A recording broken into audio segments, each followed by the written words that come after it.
పాఠ సంఖ్య 117. పాఠ సంఖ్య 117.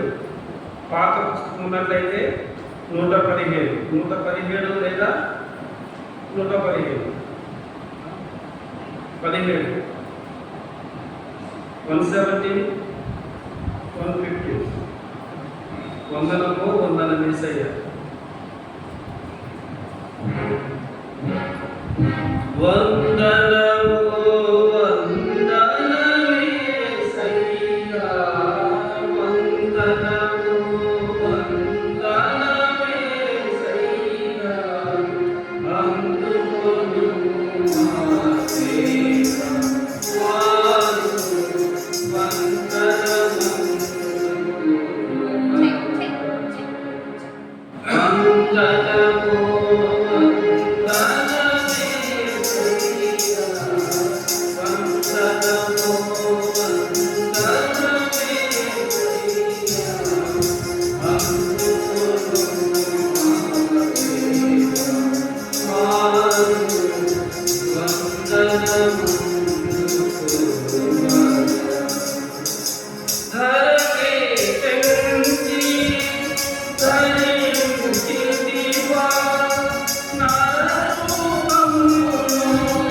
పాట సంఖ్య 164. పాట సంఖ్య 164. పాత పుస్తకం ఉన్నట్లయితే 162, 164 లేదా 162.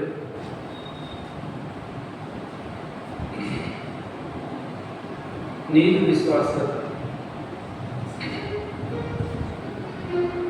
నీదు విశ్వాసత ప్రభు యేసు అంతరిక్షము నదిగమించేను. నీదు విశ్వాసత ప్రభు యేసు అంతరిక్షము నదిగమించేను. నిన్ను ప్రేమించి నీ ఆజ్ఞలను అనుసరించు మనుజావళికి. నిన్ను ప్రేమించి నీ ఆజ్ఞలను అనుసరించు మనుజావళికి. నీ భక్తులను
చివరిగా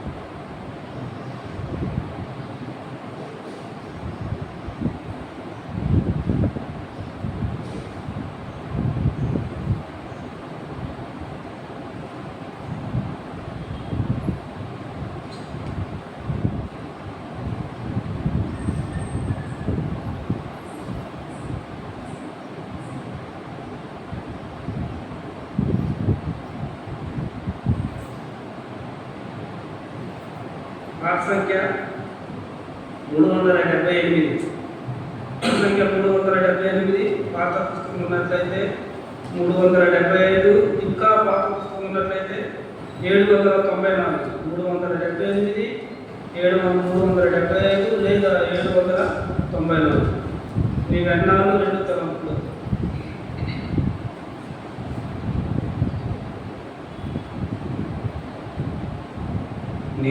నీవెన్నాళ్ళు రెండు తలంపులతో ఉండి ఉండి నడచెదవు యెహోవా దేవుడా లేకవే దేవతలున్నా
ప్రభుని ఆరాధించిన కొరకై ప్రార్థన చదువుతాం.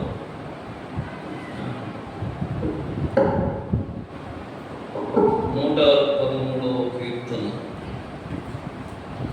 113వ కీర్తన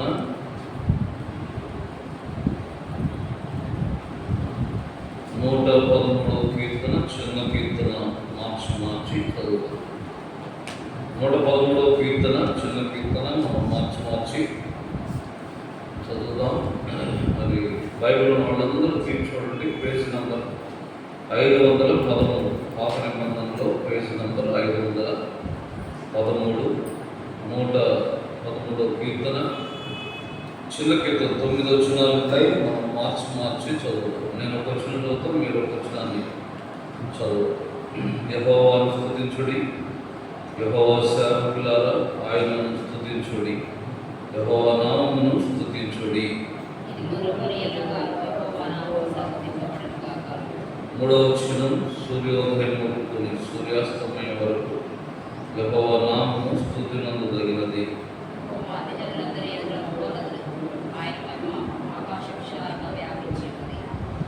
5వ వచనం ఉన్నతమందు ఆశీనుడైన మన దేవుడైన యెహోవా పోలి ఉన్నవాడెవడు?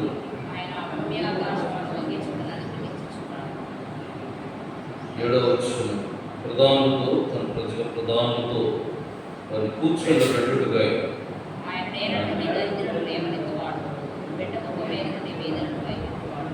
చివరి వచ్చిన అందరం కలిసి చూద్దాం. ఆయన సంతులైన దానిలో కుమారుడు సంతోషం గల తల్లిగా యెహోవాను స్తుతించుడి. ప్రార్థన చేద్దాం. ప్రేమల తండ్రి, వాక్యమైన దేవ, అద్భుతములు ఆచరణ చేయడం స్తోత్రాలు. ఇలా బిడ్డలుగా కొద్దిమందిగా మీ మందిరాలను చేరడానికి సహాయపడారు. పాఠం ద్వారా ఒకే స్తోత్రాలు. మీ వాక్యం ద్వారా చూస్తున్నాం. నేను తెలుగు ప్రభావం మీకు వేరుగా ఉంది, ఏమీ చేయలేము ఒప్పుకుంటున్నాం.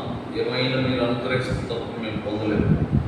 ప్రజల్ని వారు సమయం మీది, ఇల్లు మీది, పరిచర్య మీది, వాక్యం మీది ప్రభావంలో ఇలా బిడ్డలను మీట్లో తీసుకొచ్చారు. మీరు ఇచ్చిన గొప్ప రక్షణ బట్టి స్తుతిస్తుంటున్నాం. ఆరాధన కొరకు మేము సిద్ధపరుస్తాను. చదువుకున్న భాగం మీ చేతులు పెడుతున్నాం. ఆయన మా కొరకు పిలిచి ఓడించాడు. మీరే మమ్మల్ని పరిచయం చేయండి. మీ సింహాసనం నుండి మీ మెరడైన స్వరం మీ వెనుకలకు సహాయం చేయండి. కరుణాపీఠ మీద నుండి కిరవుల మధ్య నుండి వినబడి యెహోవా స్వరం మరి మా మధ్య సమృద్ధి ప్రార్థన చేస్తాం. ఆత్మతో సత్యం యథార్థంగా ఆరాధించుకే నేర్పించి వచ్చిన విడుదలను స్తుతిస్తున్నాం. మరో ప్రయాణిక ఏర్పాటు ఉన్నాడు, వారిని తీసుకొని రమ్మని కనబడి శత్రువు గారిని శ్వాసంతో బంధిస్తూ ఆలోచన, శ్రద్ధ, నిర్లక్ష్యం నుండి తప్పించుకొని కోరుతూ యేసుక్రీస్తు ఘనమైన నామమున ప్రార్థించి అడిగి వేడుకొనుచున్నాం తండ్రి, ఆమేన్. 113వ కీర్తన మరి చిన్న కీర్తన మనం చదువుతూ వచ్చాం. ప్రభుని ఆరాధించడం కొరకై కీర్తన నుండి కొన్ని విషయాలు మనం గ్రహిద్దాం. పరిశుద్ధుల బైబిల్లో మరి ఆరాధన అనేది చాలా ప్రాముఖ్యమైన విషయం, వర్షిప్. కాబట్టి మరి సహజంగా ప్రార్థన అంటే మనం ప్రభువునికి మన అవసరతలు తెలియచేసేది, లేదా ప్రభు యొక్క నుండి మనం అడిగి పొందేది, లేదా తెచ్చుకునేది. ప్రభు యొక్క నుండి మనం తీసుకునేది. కానీ ఆరాధన అంటే మనం ప్రభువు ఇచ్చేది కదా. చూడండి, మరి టీచర్ యొక్క నుండి మనం విద్యను తీసుకుంటాం, చదువు ఏబిసిడీలు అని నేర్పుతారు. కానీ టీచర్కి ఏమైనా ఇవ్వాల్సి వచ్చింది అనుకోండి, స్టూడెంట్స్ ఎంత ఆసక్తి చూపిస్తారు. కొంతమంది టీచర్లు ఉంటారు మరి ఒక రకంగా నిర్లక్ష్యం, మరి సోమర్థం తెలియదు. పెన్ను కూడా తీసుకోకుండా వస్తారు. వచ్చి నాకు అటెండెన్స్ పెన్ను ఉన్నాడు, వెంటనే ఎంతమంది అయిపోతారు. నా సార్ ఇది 5 రూపాయలు అండి, 10 రూపాయలు సార్, ఇది పెన్నులు సార్. అంటే ఏదో విధంగా పిల్లలకు ఎప్పుడు ఆనందం అంటే తమ పెన్ను టీచర్ తీసుకుంటే ఆనందం అన్నమాట. కాబట్టి అట్లానే ఒక పిల్లవాడు చిన్న పెన్ను తన టీచర్కి ఇస్తే ఆనందపడితే, మరి నిజమైన క్రైస్తవుల జీవితంలో దేవునికి ఇచ్చుట, ఇవి అది ప్రధానంగా ఆరాధన ఇచ్చుట అన్నిటికంటే ప్రాముఖ్యమైనది. అందుకే మనకు బైబిల్ చెబుతుంది, యెషయా గ్రంథం 43వ అధ్యాయం 7వ వచనం. యెషయా గ్రంథం మరి 43:7 కృష్ణుడు చదువుతారా?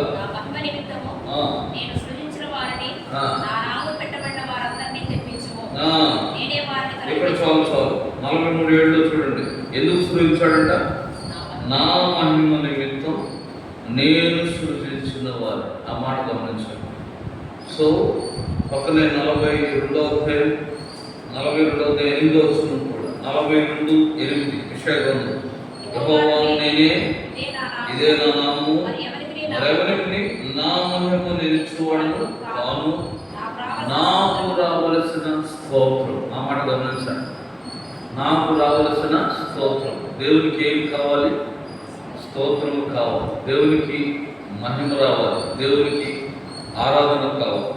దేవునికి ఆరాధికులు కావాలి. అందుకే ప్రకటన గ్రంథం 11వ అధ్యాయం 2వ వచనం, ప్రకటన గ్రంథం 11:2 ఏమంటాడు? ఎవరిని లెక్క ఏమంటున్నాడు? దూతకు పలకరించి. ప్రకటన గ్రంథం 11:2 వచనం, చూడు కాదు, మొదటి వచనం చదువుతాం. మరి ఒకటి చేతికరమైన పలుకలు నాకు ఇచ్చి, చూడండి, నువ్వు లేచి దేవుని ఆలయము బలిపీఠమును కొలత వేసి, ఈ మాట చూడండి, ఎవరిని లెక్క పెట్టమంటున్నాడు? ఆలయంలో అందరినీ కాదు కదా, ఆలయంలో అందరినీ కాదు. ఎవరు లెక్క ఏమన్నాడు? పూజించు వారిని, హూ దే ఆర్ వర్షిపింగ్, ఎవరు ఆరాధిస్తారో వారిని మాత్రమే లెక్క పెట్టు. అందుకే మనము ఆదివారం ఎంతమంది వచ్చారంటే తలకాయలన్నీ లెక్క వేసుకుంటాం, మెడకాయలతో సహా. దేవుడిని అడిగామంటే ఎంతమంది వచ్చారని, హూ దే విల్ వర్షిప్, ఎవరైతే ఆరాధిస్తారో వారిని లెక్క పెడతారు. అందుకే దేవునికి ఆరాధకులు కావాలి. అందుకే యోహాను 4వ అధ్యాయంలో చక్కని మాట ఉంటుంది. యోహాను 4వ అధ్యాయం, దేవుడు వెతుకుచున్నాడంట. ఎవరి కొరకు అంటే యోహాను 4వ అధ్యాయం 23, జాన్స్ గాస్పెల్ 4:23, అయితే యథార్థంగా ఆరాధించువారు ఆత్మతోను సత్యముతోను తండ్రిని ఆరాధించకాలం వచ్చుతున్నది, అది ఇప్పుడు వచ్చేది. ఆ మాట చూడండి, తన్ను ఆరాధించువారు అటువరే కావాలని తండ్రి కోరుచున్నాడు అని ఒకటే కింద ఫుట్నోట్లు ఏమో చూడండి. తండ్రి కోరుచున్నాడు ఎవరి కొరకు? తన్ను ఆరాధించు వారి కొరకు, అది కూడా ఆత్మతో సత్యముతో యథార్థంగా అట్టివారి కొరకు. ఆత్మతో సత్యంతో యథార్థంగా ఆరాధించు వారి కొరకు తండ్రి వెదకుచున్నాడు. సో భక్తం గారు ఇంకొంచెం లోపలికి వెళ్ళి ఇలా చెప్పేవాడంట. ఆదివారం అంటే పరలోకంలో అంటాడలేదు కానీ ఆయన ఇలా చెప్పేవాడు ఏంటంటే, ఆదివారం వస్తానంటే, దూతలారా ఈరోజు మీ ఆరాధన ఆపనంటాడు. అదేంటి ఆయన, మేము భూమి సృష్టి లేనప్పటి నుంచి ఆరాధిస్తున్నాం, ఈ సృష్టి లేనప్పటి నుంచి కూడా ఆరాధిస్తున్నాం, ఈరోజు మమ్మల్ని ఆరాధన ఆపనంటారు, ఏమైంది అంటే అప్పుడు అంటారు, ఈరోజు మరి నా కుమారుడు భూమి మీదకు వెళ్ళి కలవసిలో బలియాగం చేసి ఆ శిలువ రక్తంలో కడగబడి విమోచించబడిన, కోటలోంచి వెళ్ళగొట్టబడిన నా ఉగ్రతకు పాత్రులైపోయిన మరి వారిని క్షమించాడు. విమోచించబడి నా పిల్లలు ఆరాధిస్తారు. చూడండి, మీరు ఎప్పుడు పరిస్థితులు ఒకే ఆరాధన. నా పిల్లలు ఎంత నన్ను లోతుగా హృదయపూర్వకంగా హృదయంలో నుండి ఆత్మతో సత్యంతో యథార్థం వర్ణిస్తారో మీరు చూడండి అని భూమి మీద ఆత్మలో ఆరాధించే వ్యక్తి ఉంటే పరలోకంలో దూతలకు దేవుడు చూపించాలనుకుంటున్నాడు. అది దేవుడు సంతోషపడే విషయం, దేవుడు ఆనందించే విషయం, దేవునికి కావలసిన విషయం, దేవుడు కోరుచున్న విషయం. కానీ విచారం ఏంటి తెలుసా? మనం ఏమంటామంటే ఆరాధన తప్ప ఏదైనా ఇస్తాం నీకు అంటాం కదా. కొంతమంది ఆరాధన చేయరు, but they will do every works, అన్ని పనులు చేస్తారు. వడ్డిస్తారు, వంట చేస్తారు, చాపు చేస్తారు, ఊడిస్తారు, మ్యాట్లు వేస్తారు, ఇంకోటి చేస్తారు, ఇంకో గడ్డి విప్పుతారు, అన్ని చేస్తారు. ఆరాధన ఏమంటే నేను కాదన్న అర్థం చెప్పాను. సో వితౌట్ వర్షిప్, ఆరాధించకుండా మరి ప్రభువుకు సంతోషం కలిగించదు. సో ఈ 113వ కీర్తనలో సామ్ 113 కీర్తనల గ్రంథం గురించి మనం తెలుసుకోవడం చాలా సంఖ్యలు ఉన్నాయి, కానీ మరి అటు వెళ్ళం, మన సమయాన్ని కూడా ముగించుకోవాలి. సో చాలాసార్లు మనం సమయానికి రాము, కానీ సమయానికి ముగించుకొని వెళ్ళిపోవాలని మాత్రం తొందరపడతాం. నాకైతే ఇబ్బంది లేదు, మేము ఉంటే ఇదే పనిలో సాయం. సో తెల్లవారిందా ఉదయందా చెప్పమని చెప్తాం. సో కాబట్టి వచ్చేది కూడా అలవర్చుకుంటే మంచిది. అది అందరూ గుర్తు చేస్తున్నాను, అందరిని దృష్టిలో పెట్టుకోవాలి. మనం టైంకి వచ్చినప్పుడు చాలా టైం అయిపోయి వాళ్ళకి వేరే పనులు టైం తీసుకుంటారు. కొందరు చివరిలో వచ్చి కూడా త్వరగా టైం తీసుకుంటారు. సో ఏదైనా అందరూ దృష్టిలో పెట్టుకొని ముగిద్దాం. సో 113 సామ్ 113 113వ కీర్తన, ఈ చిన్న కీర్తన కీర్తనల గ్రంథం ఒక మాట చెప్పాలంటే బైబిల్లో ఇట్స్ ఏ స్పెసిఫిక్ బుక్ అని చెప్పాలి. ఇది ఒక ప్రత్యేకమైన పుస్తకం. కీర్తనల గ్రంథానికి చాలా విశేషతలు ఉండేవి. మరి అన్ని విషయాలు చెప్పలేదు, కొన్ని విషయాలు నేను జ్ఞాపకం చేస్తాను. మరి ఇట్స్ యూనిక్ బుక్ అని కూడా చెప్పాలి. ఇది ఒక అసమానమైనది. మిగిలిన 65 పుస్తకాల సారాంశాన్ని కలిగిన పుస్తకమే కీర్తన గ్రంథం. సో మిగిలిన 65 పుస్తకాల సారాంశాన్ని మనం కీర్తనలో చూడవచ్చు. కీర్తన గ్రంథం ప్రత్యేకమైన. చాలామంది మరి మినీ బైబుల్ అని దేన్ని అంటారంటే, మినీ బైబుల్ దేన్ని పిలుస్తారు? చిన్న బైబిల్ అని ఒక పుస్తకాన్ని పిలుస్తారు. దేన్ని? యెషయా గ్రంథం. ఎందుకు అది సండే స్కూల్ ప్రశ్న. ఎందుకు పిలుస్తారంటే యెషయా గ్రంథానికి 66 అధ్యాయాలు, బైబిల్కి 66 పుస్తకాలు. కేవలం 66 అనే దాన్ని బట్టి మాత్రమే యెషయా గ్రంథాన్ని పిలుస్తారు. కానీ భావపూర్తిగా అర్థవంతంగా పిలవాలంటే కీర్తనలను పిలవాలి. It's mini Bible. ఎందుకంటే మిగిలిన పుస్తకాల కంటే పెద్ద పుస్తకం, మిగిలిన పుస్తకాలకు సెంటర్లో ఉంటుంది, మిగిలిన పుస్తకాల సారాంశం అంతా కూడా కలిగి ఉంది. అంతేకాదు కీర్తనలకు అనేక విశేషతలు కూడా ఉన్నాయి. కీర్తనలు ఒక విధంగా చెప్పాలంటే కీర్తనల గ్రంథం మరి ఒక రచయిత కాదు. మిగిలిన 65 పుస్తకాలకు ప్రతి పుస్తకానికి ఒక రచయితే ఉంటాడు. ఫర్ ఎగ్జాంపుల్ ఆదికాండం మోషే ఒకళ్ళే రాశాడు, ఇద్దరు ముగ్గురు కాదు. అట్లా పౌలు పత్రికలు పౌలు రాశాడు, అట్లా పేతురు రాశాడు. ఒక పుస్తకానికి ఒక రచయిత ఉంటాడు. కానీ కీర్తనలకు ఒక రచయిత కాదు. ఎంతమందికి తెలుసా? సుమారు 7 రచయితలు ఉంటారు. కామన్గా దావీదు కీర్తనలు అంటాము, కానీ దావీదు మోస్ట్ ఆఫ్ సాంగ్స్ ఎక్కువ కీర్తనలు రాశాడు. కానీ మిగిలిన రచయితలు కూడా కీర్తనలు మనం చూడవచ్చు. ఫర్ ఎగ్జాంపుల్ 90వ కీర్తన మోషే రాశాడు. తర్వాత సొలొమోన్ కీర్తనలు ఉంటాయి. తర్వాత కౌరవ కుమారుల కీర్తనలు ఉంటాయి. అలాగే మనం చూసినప్పుడు మరి రకరకాల హేమాన్, ఎదుతూన్, అట్లా రకరకాల కీర్తనలు. ఫర్ ఎగ్జాంపుల్ మరి 91వ కీర్తన దైవచంద్ర మోషే కీర్తన. ఇట్లా మనం చూసినప్పుడు కీర్తనల గ్రంథంలో సుమారు 7 రచయితలు మనం చూడవచ్చు. మిగిలిన మీరు సర్చ్ చేయడం తర్వాత. అంతేకాదు, అందుకే బైబిల్ ఏ గ్రంథానికి కూడా అలాంటి స్పెసిఫికేషన్, అలాంటి ప్రత్యేకత లేదు. అంతేకాకుండా కీర్తనలో మరి కీర్తనలు అనేది ఇట్స్ నాట్ సింగిల్ బుక్, అది ఒక పుస్తకం కాదు. మీరు గమనించారు, కీర్తనలు 5 పుస్తకాల కలయిక. 5 కాండములు ఉంటాయి కదా, ఆది కాండం, నిర్గమకాండం లేదు. 5 కాండాలు విడదీశారు ఒక పుస్తకమే. కానీ కీర్తనలు 5 పుస్తకాలు కలిపి పుట్టినట్లు. ఎట్లాగంటే కీర్తనలో మీరు చూస్తే ఒక మాట, మొదటి కీర్తనలో చూడండి, ప్రథమ స్కందం అని ఉంటుంది. చూసారా? మొదటి కీర్తన పైన చూడండి, మొదటి కీర్తన పైన ఏముంది? ప్రథమ స్కందము. అట్లా మీరు చూస్తే కీర్తనలు ఆడాడ ద్వితీయ స్కందము, తృతీయ స్కందము, చతుర్థ స్కందము, అలా పంచమ స్కందం. ఫర్ ఎగ్జాంపుల్ 90వ కీర్తన పైన కూడా ఏముంది? చతుర్థ స్కందము. అట్లా పంచమ స్కందము. స్కందం అంటే లేదు, మన తెలుగులో అలా ఉంది. మీరు ఇంగ్లీష్ బైబిల్ చూస్తే first book, second book, third book, fourth book, fifth book అంటారు. So then it is 5 books. So 5 పుస్తకాల కలయిక. ఇది ఒక ప్రత్యేకత, మిగిలిన పుస్తకాలకు లేదా. సో 7 రచయితలను చూడవచ్చు, 5 పుస్తకాల కలయిక చూడవచ్చు. అంతేకాదు కీర్తనలు ఇంకో విషయం తెలుసా? బైబిల్లో మొట్టమొదటి పుస్తకాలకు, అంటే బైబిల్లోని 66 పుస్తకాల్లో మొదట్లో అధ్యాయాలు, వచనాలు లేవు, తర్వాత వచ్చారు వాడు. కానీ కీర్తనల గ్రంథానికి ప్రారంభం నుండి అధ్యాయాలు, వచనాలు ఉన్నాయి.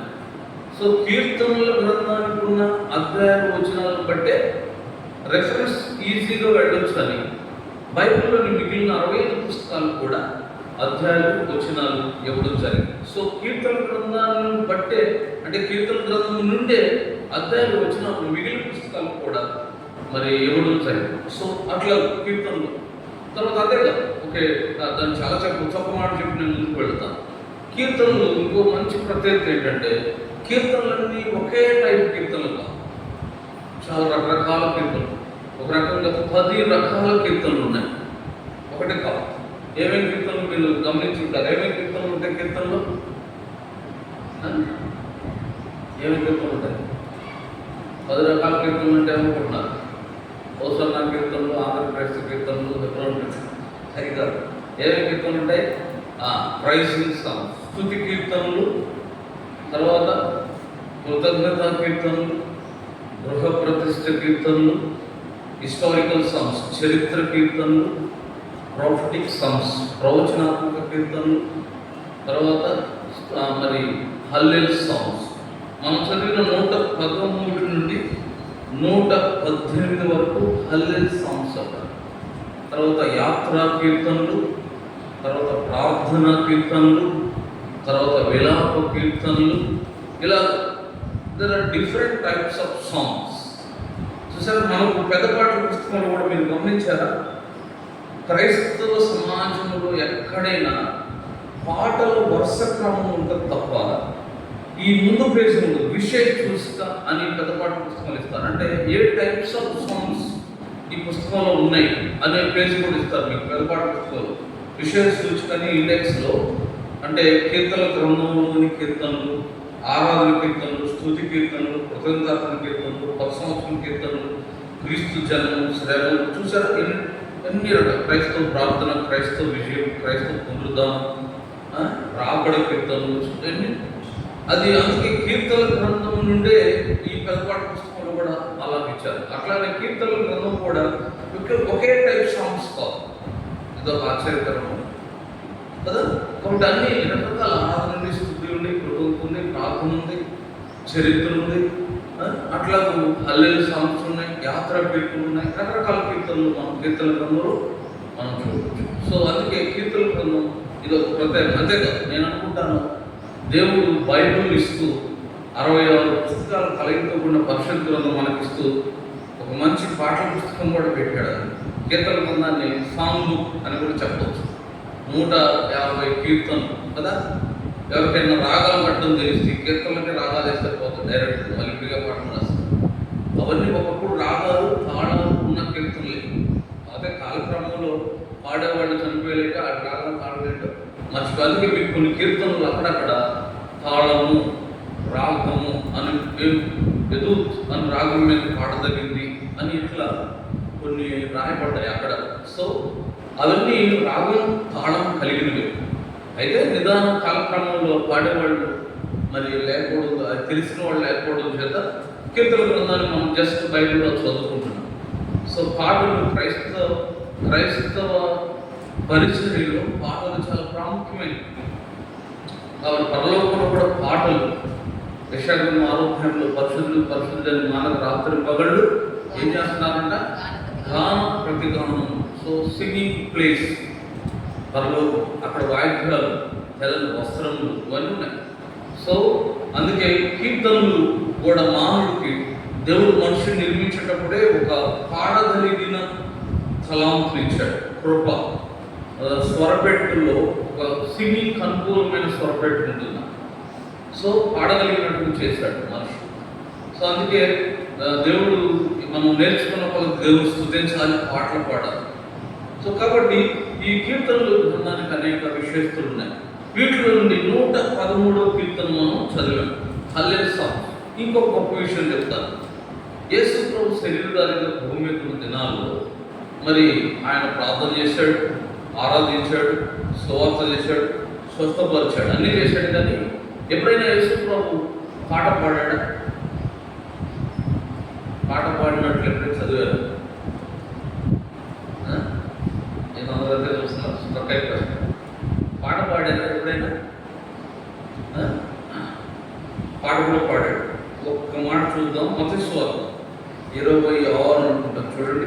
Matthew 26, మత్తయి సువార్త మరి మత్తయి సువార్త 26, మత్తయి సువార్త 26, 29, 30 వచ్చినారు. మత్తయి సువార్త 26, 29, 30. నా తండ్రి రాజ్యంలో మీతో కూడా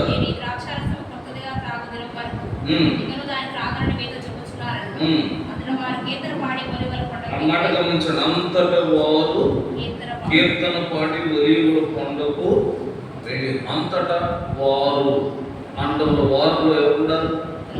యేసు ప్రభు శిష్యులు మేడగదిలో రడవిర్చినప్పుడు వారు లాస్ట్లో పాట పాడారు. అందుకే లాస్ట్లో చరణం ఎత్తుతారు చాలా చోట్ల. మంచిది, మంచి క్రమం. పాటలతో ఆరంభం, పాటతో ముగింపు. సో వాళ్ళు కూడా చివరిలో పాట పాడారు, ఒక కీర్తన పాడారు. ఏ కీర్తన పాడారు? అప్పటి దినాల్లో తెలియకపోవచ్చు, కానీ యాక్చువల్గా దావీదు కీర్తనలో నుండే పాడారు. అది కూడా ఏం పాడారు?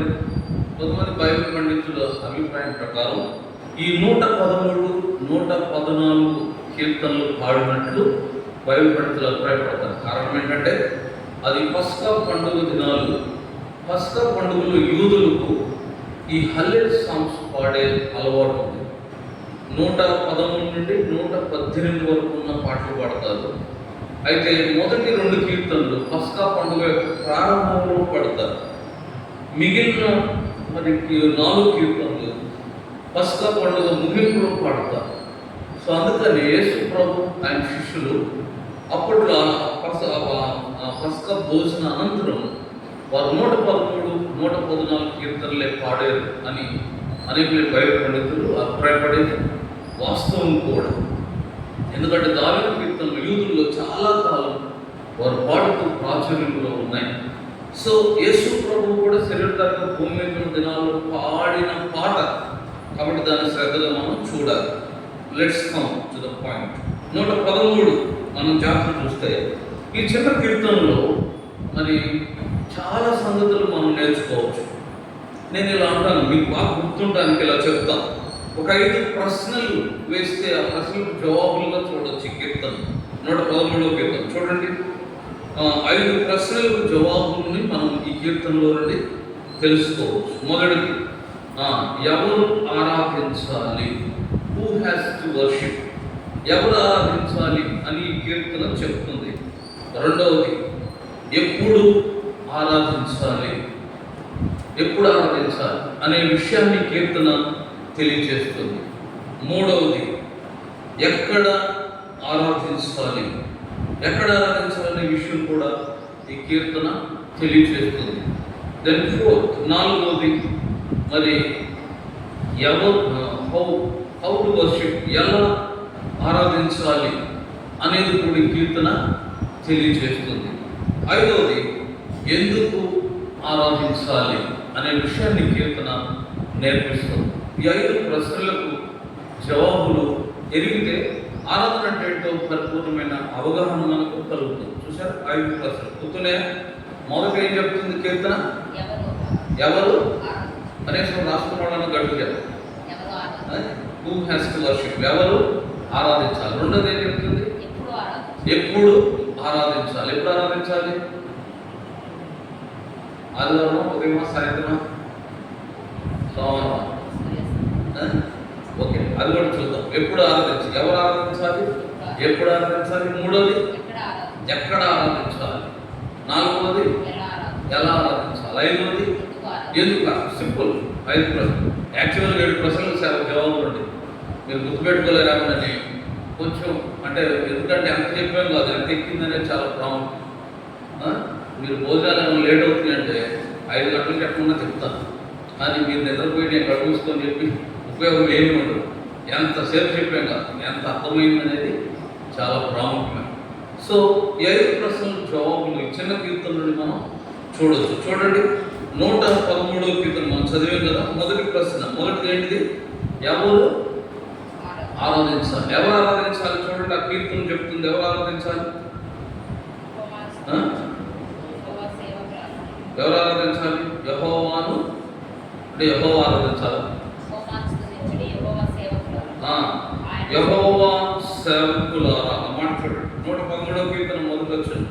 యెహోవాను స్తుతించుడి, యెహోవా సేవకులారా ఆయనను.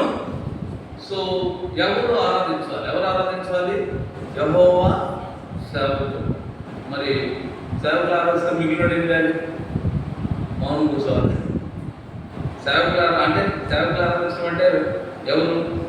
మన అభిప్రాయంలో సేవకులు అంటే ఏంటంటే తెల్ల బట్టలు వేసుకొని ఎబ్రోన్ బ్యాగ్ దానికి పేరు పెట్టారు. అది యాక్చువల్ క్యాలిఫామ్లో తయారైంది. క్యాలింపాంగ్ అనే ఊరు మీరు వెళ్తే అక్కడ అందరూ బ్యాగ్ వేస్తారు. కూరగాయలకు పోయి చూడకుండా బ్యాగ్ వేస్తారు, అదే బ్యాగ్ వేస్తారు. మా అడుగుకునే వాళ్ళు అదే బ్యాగ్ వేస్తారు, బజార్కి పోయేవాళ్ళు అదే బ్యాగ్ వేస్తారు. అవి మన అవి తర్వాత శాంపుల్ తెచ్చేది దాన్ని మెల్లిగా ఎబ్రోన్ బ్యాగ్ అని పెట్టాడు. బక్సింగ్ గారు ఆ బ్యాగ్ ఎక్కువ వాడలేదు, ఒక రకంగా చెప్పాలి యాక్చువల్. సో అవుట్వర్డ్గా మరి కన్ఫైన్ చేయలేదు, దాటి బట్టి నేను చేయించలేదు. సో అట్లనే మన అవగాహనలో సేవకులు అంటే తెలపట్లు వేసుకుంటే, కానీ బైబిల్ సేవకులని ఎవరిని అంటుంది? ఎవరు ప్రభుత్వ దాసులు అంటే చూడండి, మరి వచ్చిన నుంచి రోమిల్ రాస్తుంది. దానికంటే కూడా ముందు యోహాను సువార్త 8వ అధ్యాయం, యోహాను సువార్త 8వ అధ్యాయం, యోహాను సువార్త 8 and 34, యోహాను సువార్త 8:34 వచ్చిన చదువుతారా?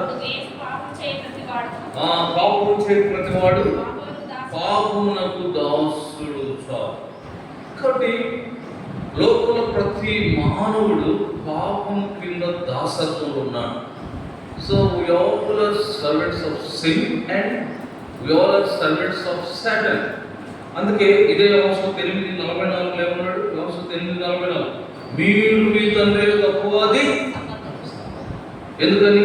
మీ తండ్రి దురాశలు నెరవేర్చు లాభం నుండివాడు నరహంతుడేంటి, సత్యమందు నిలిచినవాడు వాడు, వాని ఎందుకు సత్యమే లేదు. వడబద్దం అన్నప్పుడు తన స్వభావం అనుసరించి వడబద్దికును అబద్ధమునకు. సో మీరు అపవాదికి దాసులు, శాతానికి దాసులు, పాపానికి దాసులు. వాడు అబద్ధికుడు, అందుకే మీరు కూడా వాడి మాట వింటారు, అబద్ధం మాట. అందుకే రక్షణానుభవం లేనప్పుడు ప్రతి మానవుడు పాపమునకు దాసుడు, సాతానుకు దాసుడు. కాబట్టి పాపమునకు సాతానుకు దాసుడైన మనల్ని యేసు ప్రభు ఏం చేయడానికి వచ్చాడు? విడిపించడానికి వచ్చాడు, తనకు దాసులుగా చేసుకున్నాడు. రోమిల్ రాసిన పత్రిక బుక్ ఆఫ్ రోమన్స్, రోమిల్ రాసిన పత్రిక 6వ అధ్యాయం, రోమిల్ రాసిన పత్రిక చూడండి 6వ అధ్యాయం, రోమా 6వ అధ్యాయము. ఇక్కడ ఏమంటాడంటే 18 6:18, 6:18, పాపము నుండి విమోచింపబడి. చూసారా? దానిపైన 17 వచ్చిన కూడా చూడండి, 17, మీరు పాపములకు దాసులైనప్పుడు కానీ ఏ ఉపదేశక్రమం మీరు అప్పగింపబడుతున్నారో దానికి హృదయపూర్వకంగా లోబడిన వారై పాపము నుండి విమోచింపబడి నీతికి దాసులైతిరి. చూసారా? అందుకే 22వ వచ్చిన కింద రోమాలు 27, అయినను ఇప్పుడు పాపం నుండి విమోచింపబడి. అది సంగతి. ఎవరు దేవునికి దాసులు? ఎవరు దేవునికి సేవకులు? పాపం నుండి విమోచింపబడి దేవునికి. అందుకే గుర్తుపెట్టుకో, ఆత్మీయ భాషలో మనమందరం ప్రభువుకు లోబడవలసిన వారమే, ప్రభు చెప్పినట్లు చేయవలసిన వారమే, ప్రభువుకు దాసులమే అందరూ. It's one of the spiritual aspect. అందుకే ఒక కోణంలో అందరూ దేవుని సేవకులు, దేవుని ప్రేమించాలి, దేవునికి లోబడాలి, దేవుని సేవించాలి, దేవుడు చెప్పినట్లు వినాలి. అయితే సేవకులు అనే ఆస్పెక్ట్ ఏంటంటే యాజక సేవ వేరండి. అయిపోయింది చాలా కొన్ని లోతైన అంశాలు. మందిర సేవ వేరు, యాజక సేవ వేరు. సో పరిపూర్ణమైన సేవ వేరు, పరిచర్య అనే సేవ వేరు. కాబట్టి ఏదైనా అందుకే ప్రతి విశ్వాసి ప్రభుకు లోబడిన దాసులే, ప్రభు దాసులే, ప్రభు సేవకులే. అందుకే మనం కొంచెం లోతు పెడితే బైబిల్ అన్నింటినీ సేవకులు, సృష్టి దేవుని సేవకులే, ప్రభుని ఎరగని అన్యులు రాజులు కూడా సేవకులను పిలిచింది. చివరికి రోమ 13వ అధ్యాయంలో లోకంలోని అధికారులు కూడా సేవకులను పిలిచింది. సో దేవుడు చెప్పినట్టు చేయాలి. సముద్రం దేవునికి లోపడుతుంది, సృష్టి లోపడుతుంది, దేవునికి లోబడే ప్రతి ఒక్కరు దేవుని దాసుడు. అయితే ప్రభు స్తోత్రం. ఒకప్పుడు మనం సాతానుకు లోబడేవాడు, సాతానుకు దాసుడు. పాపానికి లోబడి బ్రతుకోవడం పాపానికి దాసుడు. అయితే ప్రభు మనల్ని వాటి నుండి విడిపించి ఆయన శరీరాలకు భూమి మీద కూర్చోడు చేత, ఆయన సిలువ కార్యం చేయడం చేత, కలుసులో కాల్చిన పవిత్ర రక్తంలో మనందరం ఉదయం కడలి శుద్ధి చేయడం చేత పాపం నుండి విమోచించబడి అపవాది నుండి విడిపించి ఈరోజు యేసు ప్రభు దాసులను ప్రభు మనం చేశాడు. అందుకే ఎవరైతే నిజమైన రక్షణను కలిగారో, నువ్వు రక్షించబడిన దినం నుండి you are the servant of God. నువ్వు ప్రభుకు లోబడి బ్రతకవలసిన దాసుడు, ప్రభు దాసుడు. అదే ఇక్కడ అంటాడు రోమాలు అధ్యాయం చూడండి, రోమిల్ రాసిన 6వ అధ్యాయం 16 వచ్చింది. రోమాలు 16 కూడా ఏమన్నాడు? లోబడుకు దేనికి మిమ్మల్ని మీరు దాసులకు అప్పగించుకుందరో ఆ చావు నిమిత్తంగా పాపంకే కానీ నీతి నిమిత్తంగా విధేయతకే కానీ దేనికి మీరు లోబడతారు, దానికి దాసులు అవుతారని మీరు అడగరు. సో అందుకే ప్రభు మనల్ని పాపం నుండి విడిపించి ప్రభుకు దాసులుగా చేశారు. అందుకే ఇప్పుడు చెప్పండి, ఎవరు ఆరాధించాలి? ఎవరు ఆరాధించాలి? యెహోవా సేవకులు, ప్రభుకు దాసులైన వారు, ప్రభుకు అప్పగించుకున్న వారు, రక్షణానుభవం చేత ప్రభుకు లోబడిన వారు. అందుకే రక్షించబడిన ప్రతి వ్యక్తి ఆధ్యాత్మికంగా దేవుని ప్రేమిస్తూ, దేవునికి లోబడి, దేవుని వెంబడించాల్సిన దేవుని దాసులు. అందుకే రక్షణానుభవం కలిగిన వారు ప్రభుని ఆరాధించాలి. ఇది మొదటిది. రెండవ ప్రశ్న ఏం చూస్తున్నాం చూడండి, అక్కడే 113 కీర్తనలు. రెండవ ప్రశ్న ఏముంది? రెండోది ఏం చెప్పి మొదటి ప్రశ్న ఏంటి? ఎవరు ఆరాధించాలి. రెండవ ప్రశ్న మర్చిపోయే రీతిలోనే రెండవ ప్రశ్న ఏముంది? ఎక్కడ, ఎప్పుడు ఆరాధించాలి? ఎప్పుడు ఆరాధించాలి? అక్కడే ఉంటే చూడండి, రెండవ వచనం 113 కీర్తన 2వ వచనం. ఇది మొదలుకొని ఎల్లకాలం యెహోవా నామము సన్నుతింపబడును గాక. ఎప్పుడు ఆరాధించాలంట? ఎల్లకాలం. దానికంటే ముందు ఇది మొదలుకొని అంటే ఏది? ఇదంటే ఏది? కానీ ఇదంటే ఏదంటే అదే అంటండి. ఇదంటే అదే కాదు. ఇది మొదలుకొని అంటే చూడండి, కొరింథీయులకు రాసిన పత్రిక 6వ అధ్యాయం, 2 కొరింథీ 6వ అధ్యాయం, 2 కొరింథీ 6వ అధ్యాయం. ఇది మొదలుకొని అంటే ఎప్పటి నుంచి? 2 కొరింథీ 6 2వ వచనం. 2 కొరింథీ 6వ అధ్యాయం 2. అనుకూల సమయం నీ మొరను ఆలకించితిని, రక్షణ దినమందు నిన్ను ఆదుకొంటిని అని ఆయన చెప్తున్నాడు కదా. ఇక్కడ చూడండి, ఇదిగో ఇప్పుడే మిక్కిలి అనుకూలమైన సమయం, ఇదిగో ఇది మొదలుకొని. ఇదంటే ఇదే రక్షణ దినం. అందుకు ఇప్పుడు అక్కడికి రండి, 113 కీర్తన 2వ వచనంలో ఎప్పుడు ఆరాధించాలి? ఇది మొదలుకొని. ఇదంటే నువ్వు రక్షించబడిన దినం మొదలుకొని ఎప్పటి వరకు ఆరాధించాలి చెప్పండి? ఎప్పటి వరకు ఆరాధించాలని ఉంది అక్కడ 113 2వ వచనం. ఎల్లకాలం అంటే ఎప్పటి వరకు ఆరాధించాలి? చనిపోయిన తర్వాత ఆరాధన మానేస్తారు. ఇంకొక అద్భుతమైన విషయం తెలుసా? ఒక నిజమైన క్రైస్తవుడు చనిపోయినప్పుడు క్రైస్తవుల జీవితంలో పరిచర్యలన్నీ ఆగిపోతాయి, కానీ ఆరాధన ఆగిపోతుంది. భూమి మీద పరిచర్యలన్నీ చనిపోవడంతో ఆగిపోతాయి. నువ్వు కానుక ఇవ్వడం, నువ్వు వంటలు వండడం, నువ్వు వడ్డించడం, నువ్వు చాపలేయడం, నువ్వు సువార్త చెప్పడం, నువ్వు ప్రార్థన చేయడం, నువ్వు వాక్యం చెప్పడం, పరిచర్యలన్నీ నీ మరణం తాగిపోతాయి. కానీ ఆరాధన రక్షించబడిన దినం మొదలుకొని మరణం తాగిపోదు. నిత్యత్వంలో కూడా నిత్యత్వానికి కొనసాగేది. అందుకే పరలోకంలో ఏముండదు? పరలోకంలో ఏముంది? ఈరోజు ఏముండేదని అడగడానికి ఉంటుంది అక్కడ పరలోకంలో. అది ఆకలి తప్పు లేదు, అవి లేవు కాబట్టి బాత్రూములు లేవు. అయ్యేమో నిత్యము యుగాలు ప్రభుని స్తుతిస్తూ ఆరాధిస్తూ సేవించేది, ఆయన వెంబడించేది. There is worship, it is the place of worship. ఆరాధన పరువుకు యోగ్యుడున్న స్థలం, ఆరాధికుడు ఉండే స్థలం, ఎల్లప్పుడు ఆరాధన ఉన్న స్థలం. అది ఇది మొదలుకొని ఎప్పటి వరకు? ఎల్లకాలం ఆగనిది, ఆగిపోనిది, మరణము తర్వాత కూడా కొనసాగేది. ఒక నిజమైన క్రైస్తవుడు మరణం తర్వాత కూడా కొనసాగే పరిచర్య ఆరాధన. అందుకు ఆరాధన అంత విలువైన, అందుకు ఆరాధన పోగొట్టుకోకూడదు. అది ఒక నిజమైన క్రైస్తవుడు ఆరాధన తన జీవితంలో పోగొట్టుకోవచ్చు. ఆరాధన క్రయం చెల్లిస్తాడు, విలువిస్తాడు, ఆరాధన విలువ గుర్తిస్తాడు. అది అందుకే రెండవ ప్రశ్న ఏమంటుంది? ఎప్పుడు ఆరాధించాలి? ఎప్పుడు ఆరాధించాలి? ఇది మొదలుకొని. ఇదంటే రక్షణ దినం మొదలుకొని. మొదటి ప్రశ్న ఏం చూసే మీ కీర్తనలో? ఎవరు ఆరాధించాలి? సాతాను బానిసత్వం గురించి విడిపించబడి ప్రభువుకు దాసులుగా చేయబడిన ప్రతి ఒక్కరూ ఆరాధించాలి. రెండవది ఎప్పుడు ఆరాధించాలి? రక్షణ పొందిన దినం మొదలుకొని నిత్యత్వం వరకు ఆరాధించాలని బైబిల్ చెప్తుంది. మూడోది ఏముంది? ఎక్కడ ఆరాధించాలి? Where we have to worship. ఎక్కడ ఆరాధించాలి చెప్తుంది చూడండి. 3వ వచనం, 113వ కీర్తన 3వ వచనం. సూర్యోదయం మొదలుకొని సూర్యాస్తమయం వరకు యెహోవా నామము. సూర్యోదయం మొదలుకొని సూర్యాస్తమయం. ఇది బైబిల్ భాషలో ఏం చెప్తుంది? సూర్యోదయం అంటే చూడండి, ఆదికాండం 28వ అధ్యాయం. ఆదికాండం సూర్యోదయము సూర్యాస్తమయం అంటే బైబిల్ ఏం చెప్తుంది?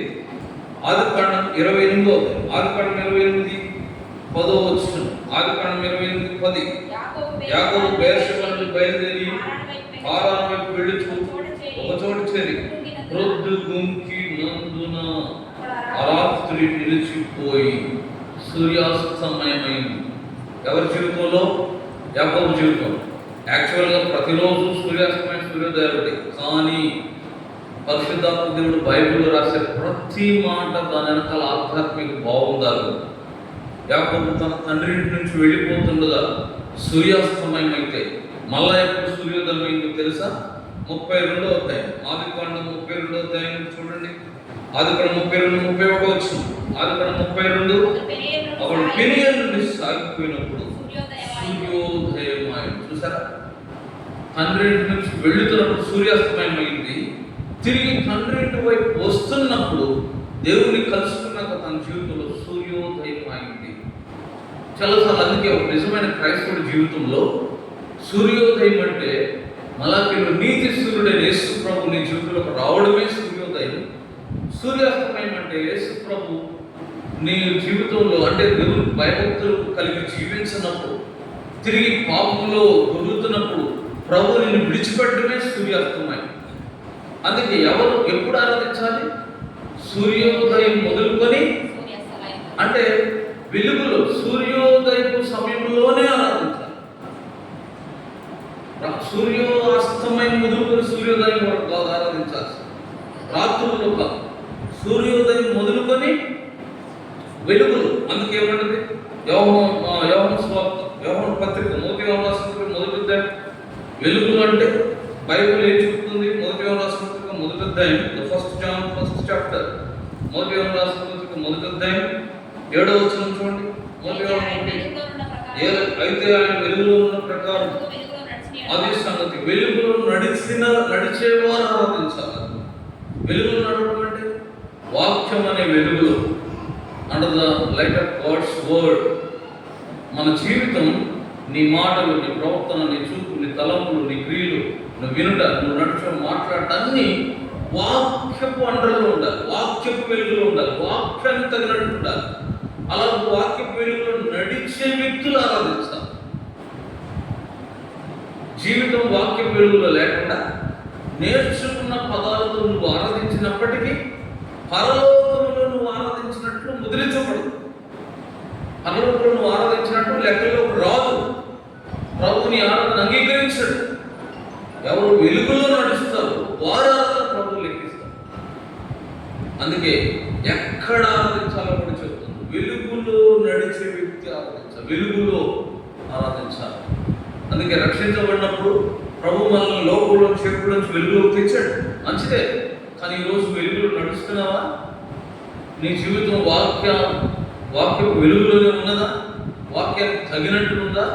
వాక్యము నేరారోపణ చేయలేని స్థితిలో ఉందా? అలాగైతే నీ ఆరాధన ప్రభావం అంగీకరిస్తాడు. జీవితం అంతా వాక్యానికి బయట నడుస్తూ నేర్చుకున్న ఆరాధన మాత్రం తప్పనిసరిగా చేస్తానంటే నువ్వు చేసుకోవాల్సింది నీ సాటిస్ఫాక్షన్. వినాల దృష్టిలో నువ్వు ఆరాధనే, పనులు లెక్కల్లో చాలు. అందుకే ఎక్కడ ఆరాధించాలో కూడా ఈ కీర్తన మనం చెప్తాం. 113వ కీర్తన 3 విషయాలు చూశాను. మొదటిది, ఎవరు ఆరాధించాలి? ప్రభువుకు దాసులైన వారు రక్షణ ద్వారా ఆరాధించాలి. రెండవది, ఎప్పుడు ఆరాధించాలి?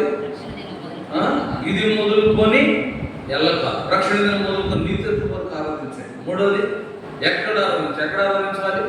వెలుగులో నడిచే వ్యక్తులే, సూర్యోదయం మొదలుకొని సూర్యాస్తమయం వరకు. Then fourthly, how to worship, ఎలా ఆరాధించాలో కూడా కీర్తన నేర్పిస్తుంది. చూడండి, 4-5 వచనాలు దేవుణ్ణి ఎలా ఆరాధించాలో మనకు నేర్పిస్తున్నాయి. ఎలా ఆరాధించాలో చూడండి. యెహోవా అన్యజనులందరూ, 4-5 వచనాలు. యెహోవా అన్యజనులందరూ ఎదుట మహోన్నతుడు, ఆయన మహిమ ఆకాశ విషయాలను వ్యాపించి ఉన్నది. ఉన్నతమంది ఆశ్రయుడైన మన దేవుడైన యెహోవాను పోలి ఉన్నవాడు. This is worship. Who has exalted, మన దేవుడిని ఘనపరచాలి. అయ్యా, నువ్వు పోలినవాడు, నువ్వు మహోన్నతుడు. అది ఆరాధన అంటే ఏంటంటే నిన్ను కనపరుచుకునేది కాదు, దేవుడిని కనపరిచేది. నిన్ను తగ్గించుకొని దేవుడిని హెచ్చించేది, దేవుడి గొప్పతనాన్ని వర్ణించేది, దేవుడు ఏమైనాడో వర్ణించేది. That is worship. కాబట్టి అందుకే ఎలా ఆరాధించాలో కీర్తన నేర్పిస్తుంది. 111 40 వచనాలు అదే అంటాడు. అన్ని జనులందరూ ఎదుట మన దేవుడు ఎంత గొప్పవాడో వివరించేది. మహోన్నతుడు నీ మహిమ ఆకాశ విషయాలు వ్యాపించింది. 5వ వచనంలో ఉన్నత ముందు ఆశ్రయించిన మన దేవుడు యెహోవాను పోలినవాడు, నేను పోలినవాడు ఈజ్ అసమానుడు, మరి యునిక్, ఎవరితో పోల్చలేని వాడు. కాబట్టి ఇలాంటి నువ్వు నాకు ప్రభుగా రక్షకుడుగా దొరికావా అని ప్రభు యొక్క గొప్పతనాన్ని వర్ణించేదే ఆరాధన. హౌ టు వర్షిప్ అనే విషయం చెప్తుంది. చివరిగా ఈ మాట చెప్పి ముగిద్దాం. ఐదో ప్రశ్న ఏం చూసాం ఈ కీర్తనలో? ఎందుకు ఆరాధించాలో కూడా కీర్తన చెప్తుంది. ఎంత అద్భుతం! అసలు తెలియకపోతే ఎందుకు ఆరాధించాలో తెలియకపోతే ఏదో అందరూ చేస్తున్నారు, నేను కూడా చేస్తానంటే ఈ ఆరాధన అర్థం లేదు. ప్రభు అంగీకరించాడు. ఎందుకు ఆరాధించాలో కూడా ఈ కీర్తన చెప్తుంది. చూడండి, చాలా విషయాలు చెప్పింది. 6వ వచనం నుండి 9వ వచనం వరకు, అంటే చివరి 4 వచనాలు ప్రభువుని మనం ఎందుకు ఆరాధించాలో చెప్తున్నాయి. ఎందుకు ఆరాధించాలంట? 6వ వచనం, ఆయన భూమి ఆకాశములను వంగి చూడనను ప్రేమిస్తున్నాడు. మన ప్రభు నీ కొరకు, నా కొరకు, పాపభూయిష్టమైన ప్రజల కొరకు, దేవుని మాట మీరిపోయి తక్కువ పాపములు పడి చెడిన మనుషుల కొరకు భూమి ఆకాశం వంగి దిగవచ్చాడు నీ కొరకు, నా కొరకు. మరి ఆయన రావాల్సిన అవసరం లేదు, రాకపోయినా ఆయనకి తక్కువేమీ లేదు. నశించేది నువ్వు నేనే. అందుకే నశించిపోతున్న మనుషుల మీద కనికరపడి ఆయనే, మనం ఆయనతో వెళ్ళాలి. ఆయనే మన యొక్క దిగొచ్చాడు. మనం ఆయన ప్రేమించింది మరి కాదు, తానే మొదట మనం ప్రేమించాడు. నువ్వు ఆయన వెతకలేదు, ఆయనే నేను వెతుకుతూ వచ్చాడు. అందుకే మతము దేవుడిని వెతకండి అని చెప్పింది. బైబిల్ సత్యము దేవుడు నిన్ను వెతుకుతున్నాడు అని చెప్తారు. మతము నువ్వు దేవుడి దగ్గరికి వెళ్ళు అని చెప్తుంది. బైబిల్ సత్యం దేవుడిని ఎందుకు వస్తున్నాడు అని చెప్తాడు. నువ్వు ఉన్న చోటుకి వస్తాడు. చూసారు? అందుకే దేవుడు ఆయన ఎందుకు ఆరాధించాలంటే ఆయనే మన కొరకు దిగి వచ్చాడు. ఎవరైనా ఉన్నారు ప్రపంచ చరిత్రలో దేవుడు అని పిలువబడ్డవారు? పాపైన మానవుడు నిన్ను ప్రేమించి నీ పాప పరిహారం కోసం నీ కొరకు, నీ బదులు, నీ స్థానంలో నువ్వు పొందాల్సిన శిలువ, కఠినమైన శిక్ష తన మీద వేసుకొని నీ కొరకు చనిపోయిన వాడు ఎవరైనా ఉన్నారు? మనుషులను చంపి, వాళ్ళని చంపి, వీళ్ళని చెప్పి, వీరులు చూరులను చెప్పుకున్న వాళ్ళు ఉన్నారేమో, కానీ నీ కొరకు, నీ బదులు, నీ స్థానంలో ప్రాణం పెట్టడానికి, ఆఖరి వరకు పరిశుద్ధులతో కాల్చడానికి దిగి వచ్చిన వాడు వేసుకుంటాం. This is worship. ఎందుకు ఆరాధించాలంటే ఆయన నీ కొరకు, నా కొరకు భూమి మీదకు దిగి వచ్చాడు. అంతేకాదు 7వ వచనం ఉండొచ్చు, 113వ కీర్తన 7వ వచనం, ప్రధానులతో తన ప్రజల ప్రధానంతో వారిని, అసలు ఇది ఇంకా ఆయన మన కోసం రావడమే గొప్ప అంటే మళ్ళీ నిన్ను తీసుకెళ్ళి ఆడబెడుతున్నాడంట. తన ప్రజల ప్రధానులతో, భూమి మీద ప్రధానులు కాదు, పరలోక ప్రధానులతో. మీరు చదవచ్చునండి ఎఫెసీ 2:7 వచ్చిన ఆయన మన క్రీస్తు కూడా లేపి పరలోకమందు కూర్చోబెట్టి ఉన్నాడు. పరలోక ప్రధానులతో ఖచ్చితంగా. అందుకే ప్రకటన గ్రంథం 3వ అధ్యాయం 20 వచనాలు, నేను చేయించున్న ప్రకారం చేయించమని నాతో కూడా నా తండ్రి సింహాసనం నందు కూర్చోబెట్టాడు. తన సింహాసనం మీద పరలోకంలో, పరలోక ప్రధానులతో, పరలోక ప్రజలతో ఒక దినాన తన రాజ్యం కూర్చోబెట్టాలని ఆశిస్తున్నాడు. ఎందుకు ఆరాధించాలి? అందుకే చిన్నమందా భయపడుకుని రాజ్యం గురించి మీ తండ్రికి పరలోకమే నీకు ఇవ్వడానికి ఇష్టపడుతున్నాడు. ఆరాధించొద్దా? నీ కొరకు దిగొచ్చాడు. ఈ భూమి మీద నుండి క్షమించడమే కాదు, నిన్ను తీసుకెళ్ళి దూతలకు కూడా లోపరచని తన రాజ్యం నీకు అప్పగించాలి. అంతేకాదు ఇంకేమన్నాడు చూడు, 113వ కీర్తన 8వ వచనం, 113వ కీర్తన, ఆయన నేల నుండి దరిద్రులను లిఫ్టెడ్ అప్, ఆయన లేవనెత్తాడు. నేల నుండి అంటే నేల లోకాన్ని చూపిస్తుంది. లోకం నుండి ప్రభు నిన్ను లేవనెత్తాడు, లోకం నుండి విడిపించాడు, లోకం నుండి వేరు చేశాడు. ప్రభు నిన్ను లేవనెత్తువాడు. అంతేకాదు నువ్వు చిక్కుపోయిన పరిస్థితుల్లోంచి కూడా లేవనెత్తాడు. రక్షించబడమే కాదు. చూసారా, చాలా మంది రక్షించబడ్డ తర్వాత రోగాలు కుదుర్చబడచ్చు, పరిస్థితులు కుదుర్చబడచ్చు, అప్పులు కుదుర్చబడచ్చు, నీ చుట్టూ పరిస్థితులు కూడా కుదురుస్తాడు. నిన్ను లేవనెత్తేవాడు అన్నింటిలో. ఎందుకు ప్రభువుని ఆరాధించాలంటే ఆయన నేల నుండి లేవనెత్తాడు. ప్రధానంగా లోకం నుండి, అపవిత్రమైన లోకం నుండి, పాడైపోయిన లోకం నుండి ప్రభువుని వేరు చేశాడు. అంతేకాదు, అక్కడ ఏమన్నాడు? 8వ వచనం, పెంట కుప్ప మీద నుండి బీదలను, పెంట అంటే అసహ్యమైన, రక్షించబడక ముందు ప్రతి మానవ జీవితంలో అనేక రకాలైన పెంటలు, అసహ్యమైన క్రియలు ఉంటాయి. ప్రభు వాటన్నిటి నుండి నిన్ను విడిపించాడు, లేవనెత్తాడు. లోకం నుండి, అసహ్యమైన జీవితం నుండి ప్రభు మనల్ని లేవనెత్తాడు. అందుకే మనం ప్రభు స్తుతించాలి. అంతేకాదు, చివరి వచనం ఏమంటే చూడండి, 9వ వచనం, ఆయన సొంతులేని ధనం నిల్లాలుగాను, కుమారుల సంతోషం గల తల్లిగాను. చూసారు? కాబట్టి అంటే రక్షించబడక మునుపు సంతులేని దాని జీవితం. సంతులేని వారికి ఏముంటుంది? సంతోషం ఉంటుందా? కుమారుల సంతోషం గల అంటే అంతకుముందు సంతోషం లేని జీవితం, ఇప్పుడు సంతోషం గల జీవితం. రక్షించబడక ముందు నిజమే, రక్షణ లేని మానవ జీవితంలో మీరు కావాలంటే చూడండి, ఎంత ఉన్నా, ఏమి ఉన్నా, ఎన్ని ఉన్నా నిజమైన సంతోషం ఉండదు. అసలు పరలోకపు ఆనందం అంటే ఏంటో వాళ్ళు ఎన్నడూ రుచి చూడలేదు. అంతే గుర్తుపెట్టుకోండి. లోక సంబంధంగా ఎంత గొప్పవాడైనా, ప్రపంచ ప్రఖ్యాతి కాల్చిన వ్యక్తి అయినా, మణులు, మాణిక్యాలు, వైద్యులు ఎన్ని ప్రపంచవ్యాప్తంగా అత్యధికమైన వాళ్ళు ఎదుర్కొన్నా కూడా, ఖరీదైన రత్నాలు కలిగి ఉన్నా, పరలోకపు ఆనందం అంటే ఏంటో వాళ్ళు ఎన్నడూ రుచి చూడలేదు. అంతే. అదొక రక్షించబడిన యేసు ప్రభువులు ఆనందించే వ్యక్తికి మాత్రమే తెలుసు సంతోషం. అందుకే భక్సింగ్ గారి సాక్ష్యం పుస్తకం మీద, చిన్న సాక్ష్యం పుస్తకం ఉండేది పసుపుకి, దాని మీద ఒక రాష్ట్రం పైన ఏమన్నాడు వేస్తాడు, చెప్పనసఖ్యమును మహిమాయుక్తమైన unspeakable joy and glorious joy. ఇది మాటల్లో వర్ణించలేని సంతోషం. అంతే కదా.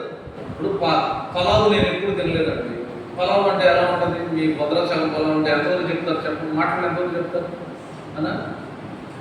అనుకోవచ్చు అన్నా తమస పలావు అంటే ఎలా ఉంటుంది మనకి ఎంతవరకు చెప్తారు? బాగుంటుందా? బాగుంటుంది అంటే ఎలా ఉంటుంది అన్నారు? చాలా చాలా బాగుంటుంది. చాలా చాలా బాగుంటుంది అంటే ఎలా ఉంటుంది? ఎక్కడి నుంచి వచ్చాడు, పట్టుకొచ్చాడు, కర్మవాసం పోతే పోయింది, ఎక్కడి 200 పోతే పోయి ఇప్పిస్తారంట. తిన్నాక ఇప్పుడు చెప్పండి ఎలా ఉంటారు అంటే కొన్ని విషయాలు అనుభవిస్తేనే తెలుస్తుంది. అది నేను పరలోకపు సంతోషం రక్షణ ద్వారా అనుభవించిన దేవుని బిడ్డలకు మాత్రమే రుచి తెలుసు. మీ సైడ్ కొన్ని స్పెషల్గా ఉండేది. ఉదయం మరణం టిఫిన్ తెచ్చాడు, దానికి చదివితే మాకు తెలియదు. ఏదో తప్పు వైద్యానికి మంచిది అన్నారంటే ఆయుర్వేద మందులా తెగనే చేసేది. ఆయన పాప అభిమానం మీద తెచ్చాడు, కానీ అది అలవాటు అయినాక విడిచిపెట్టలేకపోవచ్చు. అట్లా అందుకే రక్షణలోని ఆనందం, ప్రభువుల ఆనందం రుచి చూచిన వ్యక్తి తెలుసు. అందుకే మనం పాడతాం కదా, రుచి చూచి యెహోవా ఉత్తముడనియు, రుచి చూచి యెహోవా ఉత్తమ. పరలోకపు ఆనందం, ప్రభువుల ఆనందం, రక్షణ ఆనందం రుచి చూచాం. సో కాబట్టి అందుకే ఎందుకు ఆరాధించాలి? చాలా కారణాలు ఉంటాయి. ఆయన కొరకు దిగొచ్చాడు, నిన్ను పరలోక ఉన్నతమైన వారితో కూర్చోబెట్టాడు. అంతేకాదు, నేల నుండి పెంట కుప్ప మీద నుండి లేవనెత్తాడు. సంతోషంతో, కుమారుల సంతోషంతో గల తల్లిగా, లోకం అన్నిటికంటే మించిన పరలోక సంతోషం ప్రభు మనం నింపాడు. ఇంత గొప్ప కార్యం, ఇంత గొప్ప మాధుర్యం, ఇంత గొప్ప మార్పు, ఇంత గొప్ప ఆశీర్వాదంతో నింపబడినప్పుడు మనం ప్రభు స్తుతించొద్దాం. ఈ వాక్య వెలుగులో, ఈ అవగాహనతో కొంతసేపు మనం ప్రభుని ఆరాధిద్దాం. మనడు దైవ చేస్తారు ఆ ప్రకారం.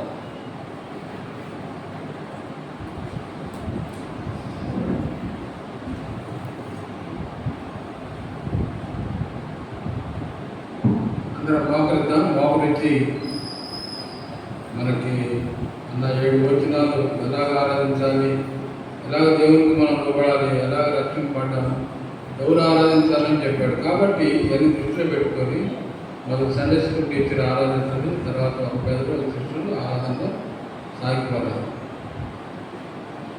పాట పాడాలి. పాట పాడిన తర్వాత అందరు లేచి పాడి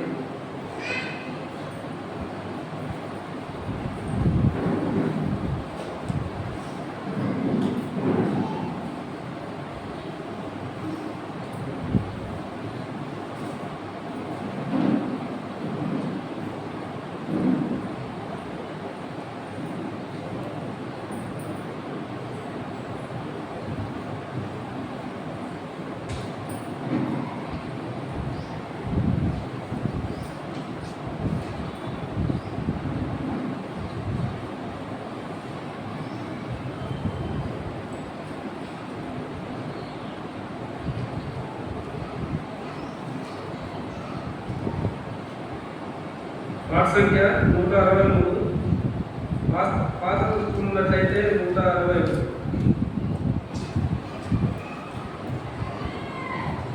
మొదటి 2 చరణాలు పాడతాం. 2వ చరణం పాడేటప్పుడు కూర్చోండి దయచేసి. 2వ చరణం పాడేటప్పుడు సంఘిస్తుంటే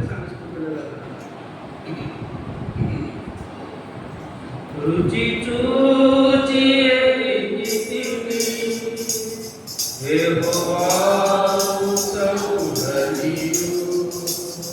రుచి చూచి ఎరిగితివి యెహోవా ఉత్తముడనియు.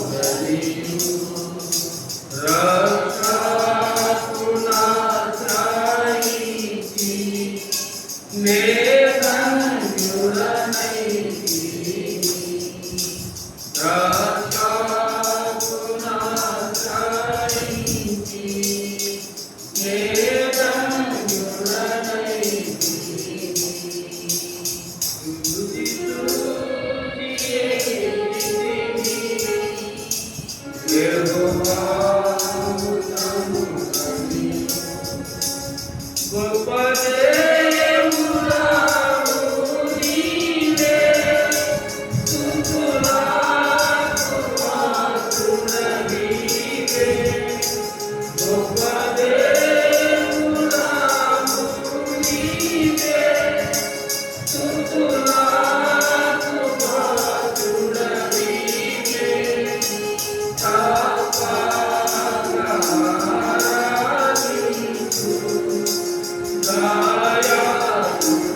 సండే స్కూల్ టీచర్ కొందరు ఆరాధించింది,